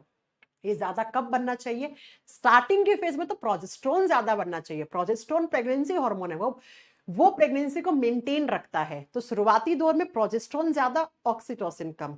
और लास्ट के ट्राइमेस्टर में, जिसको थर्ड ट्राइमेस्टर बोलते हैं, लास्ट के छठा सातवां आठवां नौवां महीना होता है, उसमें प्रोजेस्टेरोन का लेवल, प्रेगनेंसी तो मेंटेन होगी ना, तो अब उस समय ऑक्सीटोसिन ज्यादा निकलना चाहिए, है ना। चलिए आ जाइए अगला क्वेश्चन, नेक्स्ट क्वेश्चन। एनटीपीसी 2021 में पूछा, gland which hangs by a slender stalk form the hypothalamus is called the master gland. हमारे ब्रेन में जो हाइपोथैलेमस होता है उसके नीचे की तरफ एक मटर के दाने की जैसी ग्रंथि लटकी हुई होती है, जिसको हम मास्टर ग्रंथि भी कहते हैं। उसका नाम क्या होता है, उसको हम पिट्यूटरी ग्लैंड कहते हैं, पीयूष ग्रंथि। पीयूष ग्रंथि ब्रेन में होती है। हाइपोथैलेमस का जो तलवा होता है उसके नीचे मटर के दाने के जैसी लटकी हुई होती है, इसको हम मास्टर ग्लैंड कहते हैं, मास्टर ग्रंथि। मैं आपकी क्लास की मास्टर हूं, आप सारे बच्चे हो, मैं मास्टर हूं, तो आप सब लोगों को मैं कंट्रोल करके रखी हूं ना, है ना। कोई बच्चा शरारत करता है उसको क्लास से बाहर भगा देता है मास्टर। ठीक ऐसे ही ये पिट्यूटरी जो होती है वो 7 अंतःस्रावी ग्रंथियों को कंट्रोल करके रखती है, 7 एंडोक्राइन ग्लैंड्स को कंट्रोल करती है मास्टर की तरह। इसीलिए हम पिट्यूटरी को मास्टर ग्लैंड या मास्टर ग्रंथि कहते हैं। अब पिट्यूटरी को भी तो कोई कंट्रोल करना चाहिए ना। जैसे मैं मास्टर हूं, मैं स्कूल में पढ़ा रही हूं, तो मास्टरों को भी मास्टर होता है जिसको हम हेड मास्टर कहते हैं, है ना। तो इस पिट्यूटरी को कौन कंट्रोल करता है, इसको करता है हाइपोथैलेमस। तो हाइपोथैलेमस को कहते हैं मास्टर ऑफ मास्टर या सुपर मास्टर ग्रंथि। तो एग्जाम में पूछे मास्टर का मास्टर या सुपर मास्टर ग्रंथि किसको कहते हैं, हाइपोथैलेमस। मास्टर ग्रंथि किसको कहते हैं, पिट्यूटरी, पीयूष ग्रंथि। अरे समझ में आ रही है बात, आ रही है, बहुत आसान तरीके से समझा रही हूं, ठीक है जी मैम। चलिए फिर ये क्वेश्चन नंबर 36 हो गया। और अब आया आपका क्वेश्चन नंबर 37, और 37 नंबर क्वेश्चन आपका होमवर्क है। इसका क्वेश्चन का आंसर मुझे आपसे चाहिए। बचे हुए क्वेश्चन हम कल की क्लास में करेंगे, ठीक है। आज समय हो गया बहुत ज्यादा, खाना भी नहीं खाया, भूख लग गई है ना। हाइपोथैलेमस चिल्ला रहा खाना खाना। ठीक है बच्चों, तो अब कैसी लगी क्लास वो आप मुझे बताइएगा। बाकी यहाँ की क्लास हम कल कंटिन्यू करेंगे। कल हम इस चैप्टर के एक्सपेक्टेड क्वेश्चंस भी करवाएंगे और बचे हुए क्वेश्चंस। आज कितने करें, 37 करें ना, याद रखना। बाकी के हम आगे कल इसके बचे हुए क्वेश्चंस करेंगे और एक्सपेक्टेड क्वेश्चंस करेंगे, राइट। पीडीएफ बिल्कुल एप्लीकेशन पे अपलोड हो जाएगी बेटा, पीडीएफ बिल्कुल हो जाएगी, पीडीएफ अपलोड।